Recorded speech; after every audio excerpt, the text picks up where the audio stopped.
World-class infrastructure, technical clubs, world-class hostels. KL, deemed to be university.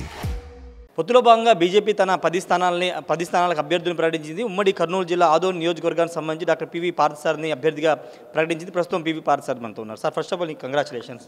చాలా సంవత్సరాలుగా భారతీయ జనతా పార్టీలో ఉన్నారు. ఎలా అంటే పార్టీలో కొనసాగడం అంటే కష్టపడుతూ ముందుకు వెళ్ళడం వల్ల మీకు లభించిన గుర్తింపు అనుకోవాలా?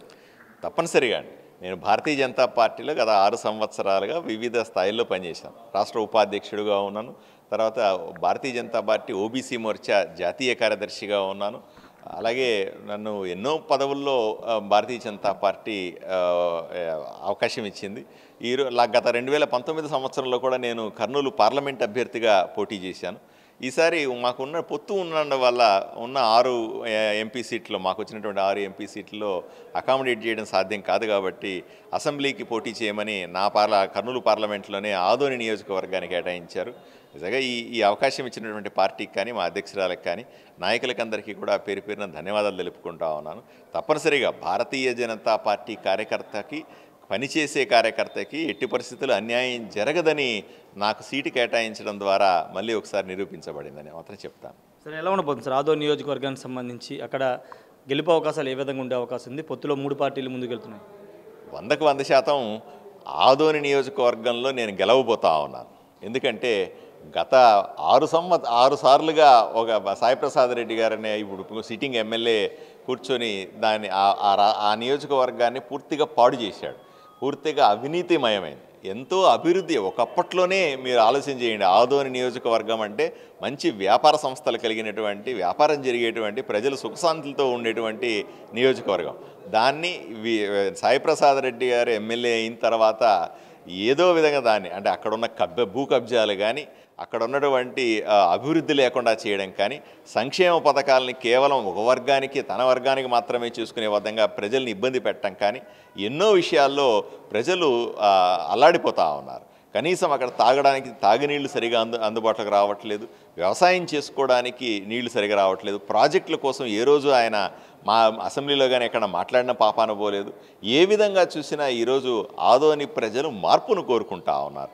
ఆదోని ప్రజలు ఎవరైనా చదువుకున్నవాడు ఎవరన్నా మా దగ్గరకు వచ్చి కనీసపు సేవ చేస్తాడా అనుకుంటున్నారు. అంటే ఆయన ఎమ్మెల్యేగా ఎక్కడ ఉంటాడో తెలియదు, ఆయన ఎమ్మెల్యేగా ఏం చేస్తాడో తెలియదు, ప్రజలకు ఏ విధంగా సేవ చేశాడో ఇప్పటిదాకా చరిత్ర లేదు. కేవలం దౌర్జన్యం చేయడం, గూండాగిరి చేయడం, భూ కబ్జాలు చేయడం, అవినీతి చేయడం, ప్రజలకు వచ్చినటువంటి సంక్షేమ పథకాలన్నింటినీ కూడా లాక్కొని తన ఇంట్లో వాళ్ళకి పెట్టుకోవడం, తన రాజు తన కొడుకు యువరాజు అనే విధంగా ప్రజల్ని ఇబ్బంది పెడుతున్న పరిస్థితి, అరాచకాలు చేస్తున్న పరిస్థితి. దీన్ని తప్పనిసరిగా ఈరోజు ప్రజలందరూ కూడా తిరస్కరించారు. ఎప్పుడెప్పుడు ఎన్నికలు జరిగితే అతనికి సాయిప్రసాద్ రెడ్డికి వ్యతిరేకంగా ఓటేస్తామని ఈరోజు కూటమి తరఫున తెలుగుదేశం పార్టీ, భారతీయ జనతా పార్టీ, జనసేన తరఫున నేను ప్రజల ముందుకు వచ్చాను. చదువుకున్నవాడిని, ప్రజలకు సేవ చేస్తానంటున్నాను, ప్రజల తరఫున మాట్లాడతానంటున్నాను, ప్రజల హక్కుల గురించి నేను పట్టించుకుంటానంటున్నాను, ప్రజలు సుఖశాంతులతో బతకడానికి ఏర్పాట్లు చేస్తానంటున్నాను. వీటన్నింటినీ చూసి తప్పనిసరిగా ఆదోని ప్రజలు నాకు పట్టం కడతారని, నన్ను ఆశీర్వదిస్తారనే పూర్తి నమ్మకం నాకుంది. అంటే మీ పొత్తులో ఉన్నటువంటి తెలుగుదేశం పార్టీ అక్కడ మీనాక్షి నాయుడు కూడా సీట్ ఆశించారు. ఆయన సీట్ రాకపోతే ఇండిపెండెంట్గా పోటీ చేస్తారని బహిరంగానే ప్రకటన చేస్తున్నారు. ఆయన ఎలా కలుపుకుని వెళ్ళబోతున్నారు? ఒకవేళ ఆయన ఇండిపెండెంట్గా పోటీ చేస్తే మీకు ఇబ్బందికర పరిస్థితి కదా? ఏం లేదండి, మీనాక్షి నాయుడు గారు ఎప్పుడు కూడా ఇండిపెండెంట్గా పోటీ చేస్తారని లేదు. నేను టచ్లో ఉన్నాను, నేను రాత్రి మాట్లాడినాను, ఇప్పుడు మన ప్రతి గంటలో మేము ఇద్దరం కూడా సమన్వయం చేసుకుంటా ఉన్నాం. ఆయన చాలా సంతోషంగా ఉన్నారు. ఎందుకంటే మీనాక్షి నాయుడు నాకు అన్న లాంటి వాడు. మేము ఇద్దరం కూడా ఎన్నో సంవత్సరాలుగా అక్కడ రాజకీయాలు చేస్తున్న వాళ్ళం. మా ఇద్దరికి కూడా మంచి తత్సంబాలు ఉన్నారు. అలాగే జనసేన నాయకులందరూ కూడా నాకు టచ్లో ఉన్నారు. వాళ్ళందరూ కూడా నన్ను ఆశీర్వదిస్తూ ఉన్నారు. నువ్వు రావడం వల్ల మంచి జరుగుతుంది, ఆదోనిని డెఫినెట్గా మనం గెలవచ్చు అనే అభిప్రాయంలో ఉన్నారు. ఆదోని నియోజకవర్గాన్ని వరకు కూడా అటు తెలుగుదేశంలో కానీ, జనసేనలో కానీ, భారతీయ జనతా పార్టీ మధ్య పొరపచ్చాలు ఉండే అవకాశమే లేదు. డెఫినెట్గా మేమంతా సమన్వయం చేసుకుని రాబోయే రోజుల్లో మా సత్తా ఏమిటో చూపిస్తాం. తప్పనిసరిగా ఆదోని గడ్డ మీద భారతీయ జనతా పార్టీ జెండాను రెపరెపలాడిస్తామనే నమ్మకం నాకు. ఫైనల్గా వైసీపీ వాళ్ళు చాలా స్ట్రాంగ్గా చెప్తున్నారు. గతంలో కర్నూలుని క్లీన్ స్వీప్ చేశాము, ఈసారి కూడా క్లీన్ స్వీప్ చేయబోతున్నాం 14 అసెంబ్లీ కాన్స్టిట్యూన్సీ వాళ్ళు చెప్తున్నారు. 2019లో క్లీన్ స్వైప్ చేసిన మాట వాస్తవమే. ఎందుకంటే జగన్మోహన్ రెడ్డి గారు ఆ టైంలో పాదయాత్ర చేస్తూ అందరినీ మోసం చేశాడు. నేను అది చేస్తాను, ఇది చేస్తాను, మిమ్మల్ని బ్రహ్మాండంగా చూసుకుంటాను, మీకు సంక్షేమం ఇస్తాను, అభివృద్ధి చేస్తాను, నేను హామీలను నెరవేర్స్తానని చెప్పి ప్రజలను మభ్యపెట్టాడు.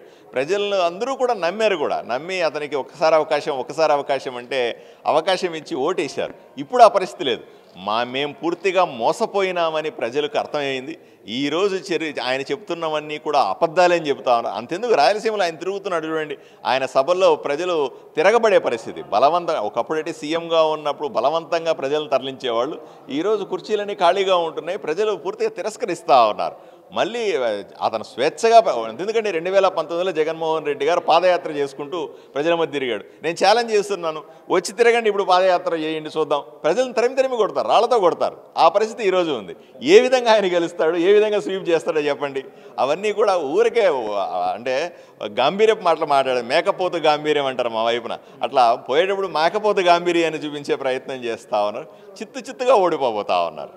Okay, thank you sir. ఖచ్చితంగా వైసీపీ కర్నూలు జిల్లా సంబంధించి చిత్తుగా ఓడిపోబోతుందని పివి పార్థ సార్ చెప్తారు. ఆదోనిలో టీడీపీ సంబంధించి మీనాక్షి నాయుడు తనతో టచ్లో ఉన్నారు. అన్నదమ్ముల్లా కలిసే ఉన్నాము, ఖచ్చితంగా కలిసి పనిచేస్తామని చెప్తున్నారు. ఎక్కడ ఎలాంటి పొరపత్యాలు లేవని కూడా చెప్తున్నారు. ఆదోని నియోజకవర్గంలో భారతీయ జనతా పార్టీ జెండా ఎగురుతుందని కూడా పివి పార్థ సార్ చెప్తున్నారు. పొత్తులో భాగంగా ఆ సీటు బీజేపీ కేటాయించిన నేపథ్యంలో అందరూ టీడీపీ, జనసేన, బీజేపీ కలిసి ఆదోని సీట్ని గెలిపించుకుంటామని పివి పార్థ సార్ చెప్తున్నారు. కెమెరా పర్సన్ నానితో రాజేష్, RTV, విజయవాడ నుండి.